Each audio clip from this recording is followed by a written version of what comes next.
The girl was once the campus belle adored by thousands at school, but fate dealt her an unfair hand. She married a husband with cerebral palsy whose mental age remained that of an 8-year-old. Though life seemed tranquil and stable on the surface, her soul quietly withered in the day-after-day silence. Every morning at 5, she first cleansed her husband from the filth of the night, then spoon-fed him breakfast bite by bite. Her wealthy husband's limbs convulsed uncontrollably, each mouthful demanding immense patience. After feeding him, she hurriedly changed into her work clothes. In the morning, she worked as a housemaid for a pair of programmer brothers in the southern part of the city, and in the afternoon, she tutored high school students in English in the north. Like a spinning top that never stopped, she proved her worth through double the busyness, trying to show her in-laws that she was no caged canary. Yet the heaviest pressure came from the expectations of bloodlines. A year into the marriage, her belly remained flat. Even though her mother-in-law never said it aloud, the silent gaze made her feel deeply indebted.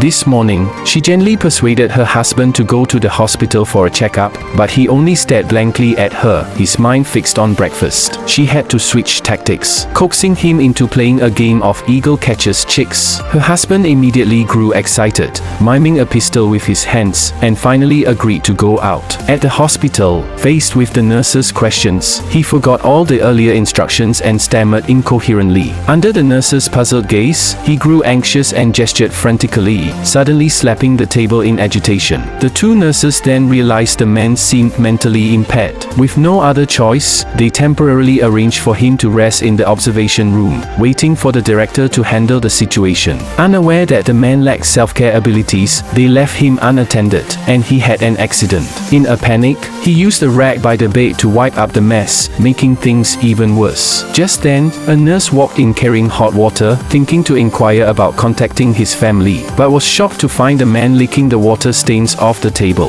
The young nurse broke down, unable to help but grab him by the collar. What wretched luck! But seeing his innocent, childlike eyes, her heart softened. That tug, however, startled out a crucial piece of information. The man actually managed to accurately recite his home address. When his wife rushed to the scene and saw her husband with a dazed look, a ring of large flatbreads hung around his neck. Her heart churned with mixed emotions. Yet she said nothing, taking him back to the place called home as usual, and tied on her apron just like any other day. As the aroma of the meal gradually filled the air, she sat across from her husband, patiently feeding him the most delicious piece of meat with gentle care. In that moment, the so-called unfairness of fate and the ferocity of life seemed tamed and embraced by the quiet lamplight and her tender motions. With silent devotion, she guarded this fragile tenderness, untainted amidst the storm. In the end, let us wish that all lovers in the world may finally be united.